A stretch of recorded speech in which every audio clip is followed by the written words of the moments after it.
As Julie had mentioned, my name is Keith Okrosy. I am the Student Career Programs Manager at Hunter College in the Career Development Services office. And the bulk of what I do is I work directly with students, providing one-on-one support for them to help them with their career planning, from making decisions about their careers to helping them to figure out how to really communicate their value to employers. I also work closely with employers and faculty, putting on programming and events, and making sure that students have access to resources. So what I'm going to share with you today is a walkthrough of what are called the NACE career competencies. So the NACE is a professional association. NACE stands for the National Association of Colleges and Employers. So it's a collaborative institution that is actually international in scale, but primarily within the United States. And it consists of both colleges, universities, and employers. And so it is an organization that serves both of these populations.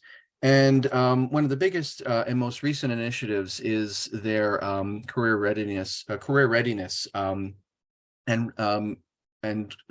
outlining and defining what are career competencies and how that could be implemented throughout the curriculum to ensure that students, as they complete their programs and their degrees, they are ready to go and are finding career success, and employers are able to connect with students and hear from students in terms of what they've been learning through their degrees.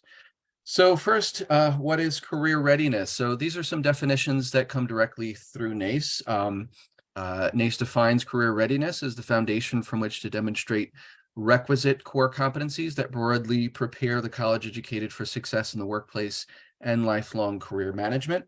And that means different things for different sort of players within this. So for students, the career readiness competencies helps them to sort of understand the value of their degree and how they can showcase that to potential employers. So NACE defines this as sort of the new currency for graduate as they achieve successful employment, and thinking about how they're preparing themselves throughout their college education.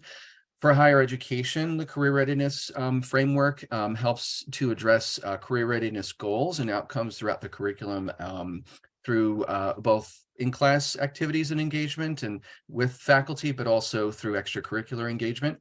And then for employers, this means that they have a really core set of competencies that they can use to evaluate skills that are applicable across job functions, not just a specific set of skills, but are valued for employers throughout. And so it also provides them with a framework for really being able to develop their talent through their internship and experiential learning programming. Just a little bit of the history of, sort of why this was established and how it continues to evolve and shape the curriculum throughout the universities. It started out as a development of a formed understanding or shared understanding, rather, of career readiness among these different audiences: colleges, employers, students, families, to have a common definition of what it means to be employment ready, and what is the value that students are really sort of obtaining through their college degree. Not necessarily to sort of assume that college is necessarily the sort of vocational training, but there are other skills and competencies that students are developing that are applicable to all parts of their lives, which we should understand and have a common language to be able to sort of share with each other. And so the NACE had launched this initiative back in 2015. It continues to evolve, and it came through a collaborative force of different partners throughout this organization to develop these competencies. And I'll go over the definitions here in a moment. So the first one, and I won't go through each one of them. In the next slide, I'll show you each one, but and I won't go through them in all detail. But the one that I think is core to the sort of role of career development services is this the career and self-development competency, and as defined by NACE, this competency is sort of defined as when somebody can proactively develop oneself and one's career through continual personal and professional learning, awareness of one's strengths, weaknesses, navigation of career opportunities, networking to build relationships both within and without one's organization. And so essentially, when one sort of develops this competency, one can kind of evaluate where they are, where they need to be, and what the pathway looks like. And, through career development services, through faculty, through all of the support services at the college, we are there to help shape the students' awareness of their career and self-development, as well as provide resources to help them through that journey. One thing I forgot to mention from the last slide is that NACE, of course, does provide a lot of wonderful resources in understanding the competencies, as well as activities and so forth, and case studies of how different universities and colleges have implemented this, as well as employers in their practice. This is the full set of NACE career readiness competencies. Again, I won't go through this in detail so that we have time for the other speakers, of course, but, with these 8 competencies, it's sort of an understanding of, what employers are looking for in candidates across the board, no matter who they're targeting, what audience, what population, what specific occupations they're recruiting for. They're aiming to see students that have developed these competencies and they're ready to work on their team. And this slide just showcases some recent research that the NACE has conducted, highlighting the differences between kind of the awareness of how students rate their own proficiencies on these various competencies, and how employers rate new candidates, individuals that they have hired on the job. So as you can see, there definitely are some discrepant or differences. I'll put that in a more neutral way. Differences here between how students rate themselves as being very or extremely proficient, and where employers who have brought on new candidates, where they see them. I think that there certainly are a lot of explanations as to why this is, and I'm assuming that many of you probably already have some ideas. On the one hand, it is perhaps areas for students really to be thinking about developing and building upon, but also in areas where maybe they are not rating themselves as highly as they could be, thinking about ways that they can either communicate those skill sets or really develop the confidence that they are proficient in those areas. And then I'm going to just wrap up with some of the resources that our offices provides and shares with students and throughout Hunter College to ensure that our students are really maximizing their success. So in CDS, or Career Development Services, part of our mission is to provide access to all students and alumni so that they have access to services and resources for them to be able to discover a career that will provide optimum personal satisfaction. And we do that primarily, of course, through our one-on-one career counseling. We support students with making decisions about their careers, making adjustments to their career planning, also helping them to recognize underlying issues that might impede their progress. We support them with strategies and help them with these sort of communication tools like career, resumes, cover letter critiques, and so on. We also offer a number of programs, from career fairs, discussion panels, workshops. We also collaborate with faculty and do in-class visits and host workshops collaboratively as well.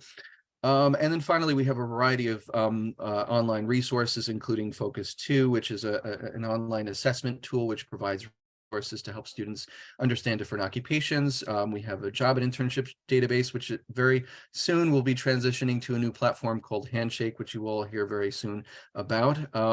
Skillfully, which is a resource that provides micro internships, and a variety of other really great resources. With that, hand the mic back over to the other presenters, and hopefully I'm sure I've gone over time, and I apologize, but thank you so much.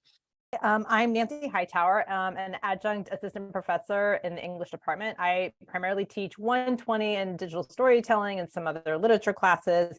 And today I'm going to talk about the state of your profession paper, which I think ties into some of the slides we just saw, especially some of the little, I don't know what you call it, the schematic on critical thinking that students think they're great and employers, you're like, well, I'm not so sure. And so I'm going to just say a couple of things about this paper. I used to just teach a standard research paper of like, think of a topic that you're interested in. Students think it's a slog, teachers think it's a slog, everybody thinks it's a slog. And I had this opportunity during the pandemic to teach at Norwich University, which said you have to teach a state of your profession paper. It's like a white paper you have to teach as part of our core curriculum. And I taught it and found it so interesting the way it gets a student just to start navigating the rhetorical terrain of their possible professional fields within a critical thinking setting.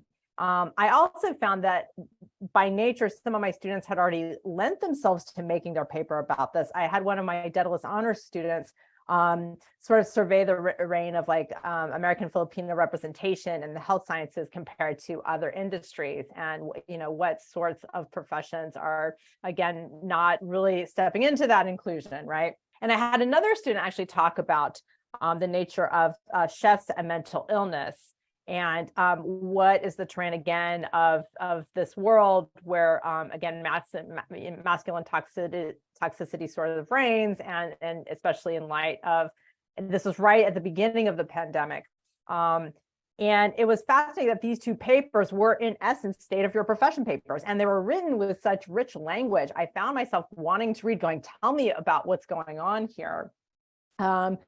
And since then, the other thing too is that student, the Daedalus cohort, said later, she thanked me. She was like, your class was the one class where I actually got to do this. I didn't get any chance to talk about the ethical considerations I might have as, a software engineer, and you laid the groundwork for that. And so it was just really amazing to hear that. And she's like, you make everyone do that paper. And she was like, don't let it go.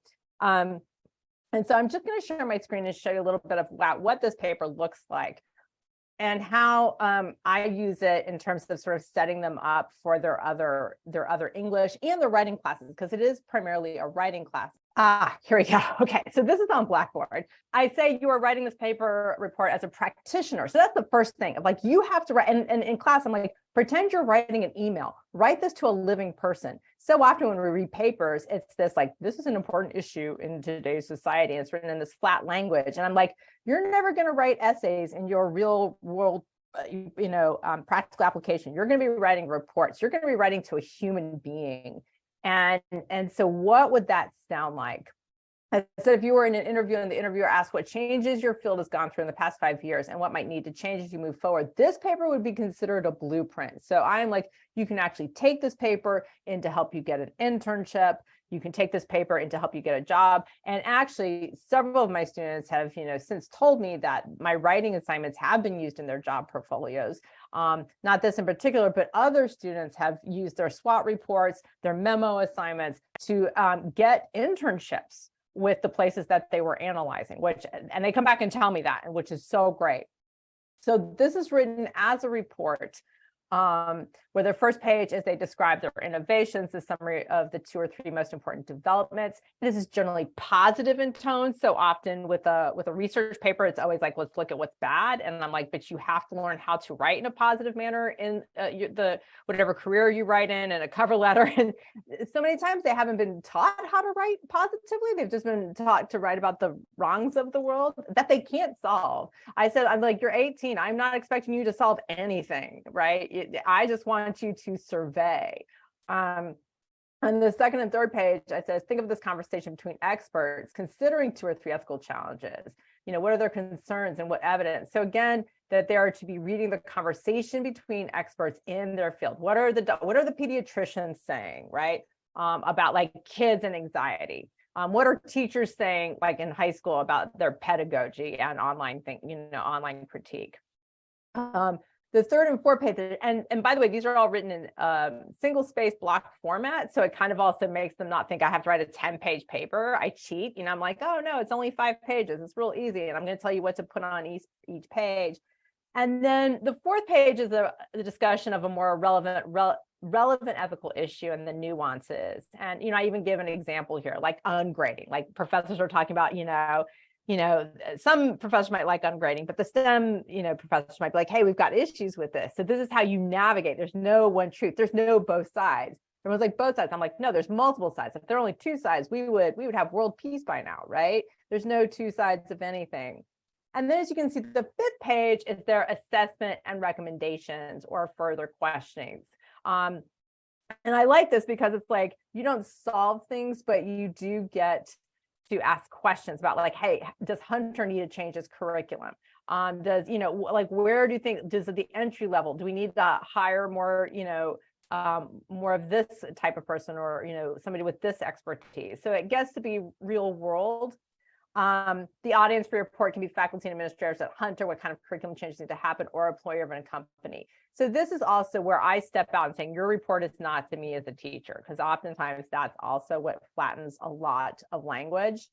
It is, talk to somebody that you really want to discuss what is going on with your field. The other great thing about this is that when my students ask me for a letter of rec, I'm like, all I have to do is go to your paper. And I have had so many pre-med students going, I want this internship.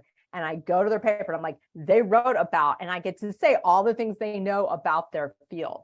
And I find this is great because, again, I teach the 120 classes. So I teach all the majors. And this is a way that, again, we can really sort of service, again, their writing skills, their critical thinking skills, the ethical issues. They also do an annotated bibliography where they annotate the sources and look at, like, again, are they credible? Who's writing this? When was this published? So we also factor in all those just normal critical thinking skills that you would do in a research paper. We're just changing the nature of the kinds of paper they're writing. So there's no more like the death penalty, should pot be legalized, right? It's more of these issues that they are actually going to have to navigate in real world scenarios.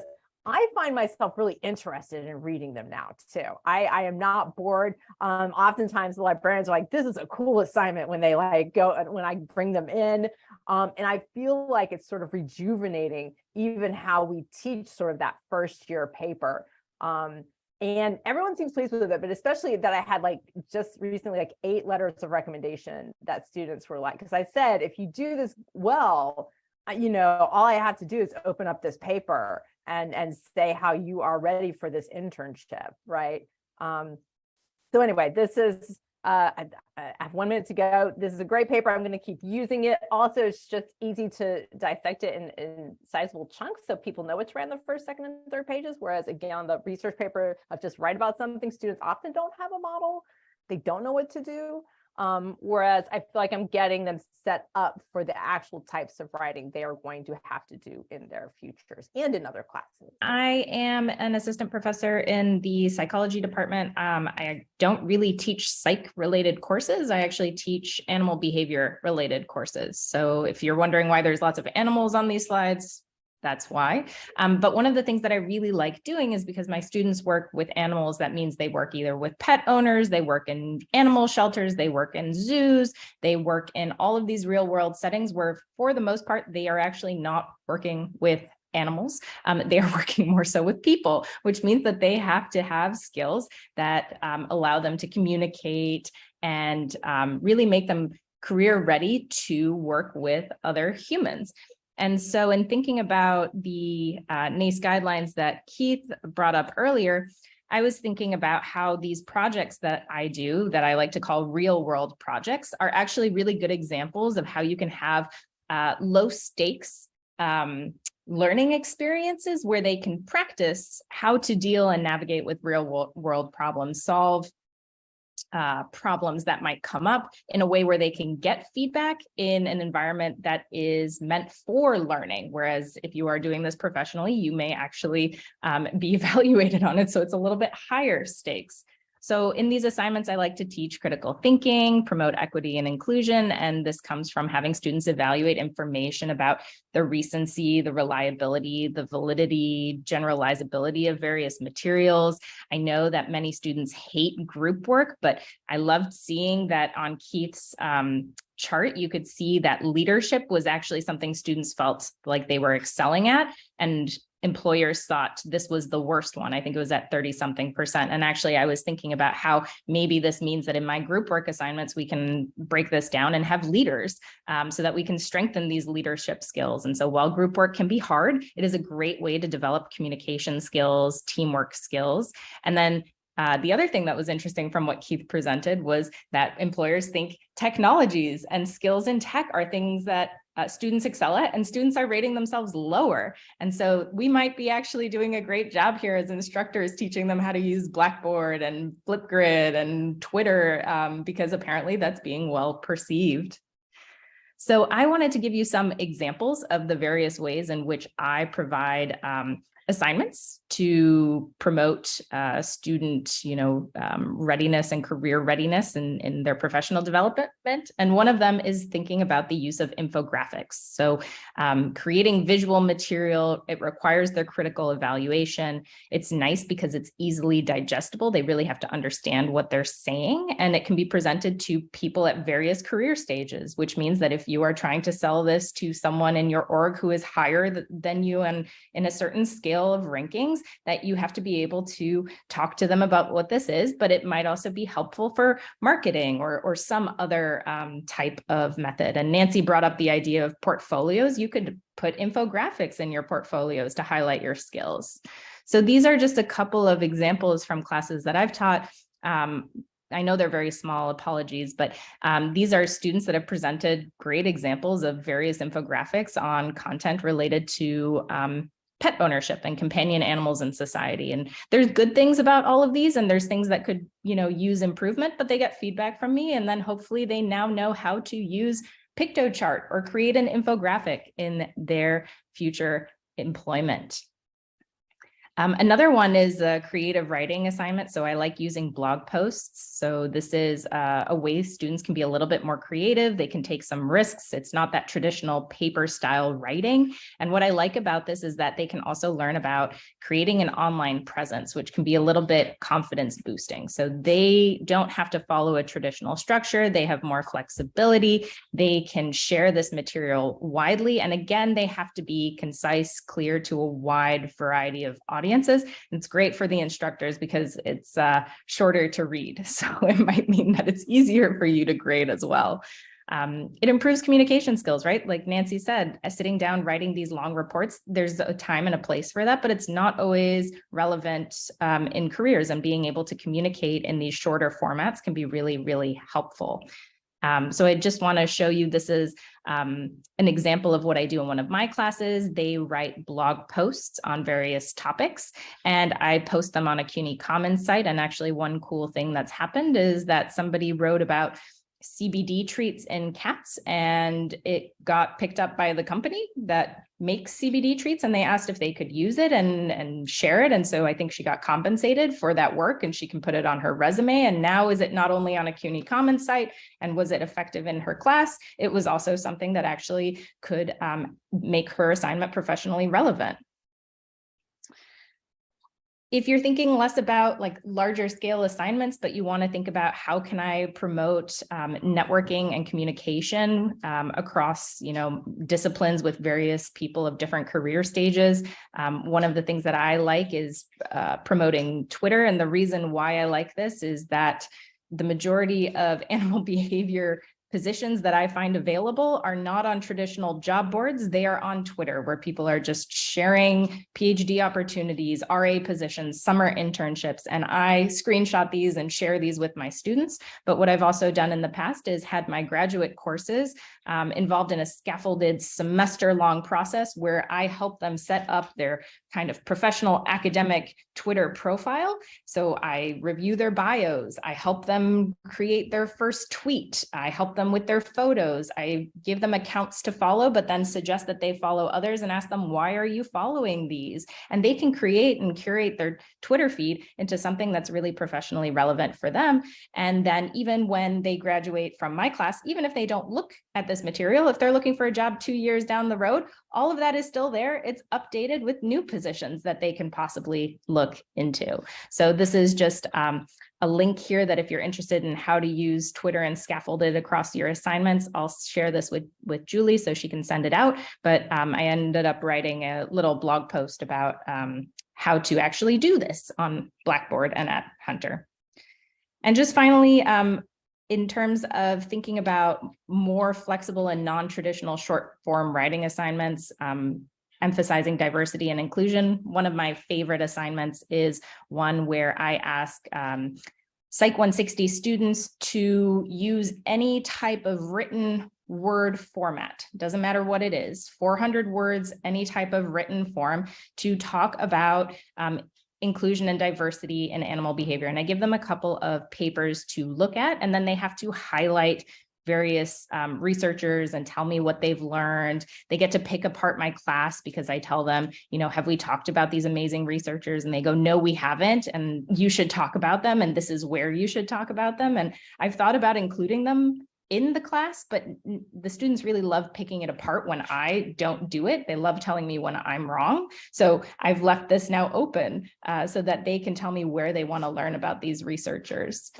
And so here you can see this is a really nice kind of visual format with photos and pictures and everything under the sun. And it's more of like a flyer. And I know this is really, really, really hard to see, but all I want you to get from this is that I've had students have like Twitter thread conversations with fake accounts where they write that 400-word assignment in this thread-like format, and it essentially meets all of the assignment criteria, and they get to practice how to interact appropriately with others on Twitter. And again, this is very, very small, but just to highlight that you can do a flyer, you can do tweets, but you could also write a poem. So if you are, you know, an English major and this is an elective class for you and you are unsure where to start in scientific writing, that's okay. You can actually fit all the assignment criteria by writing a poem on the struggles of women in the field of animal behavior, and it's quite remarkable.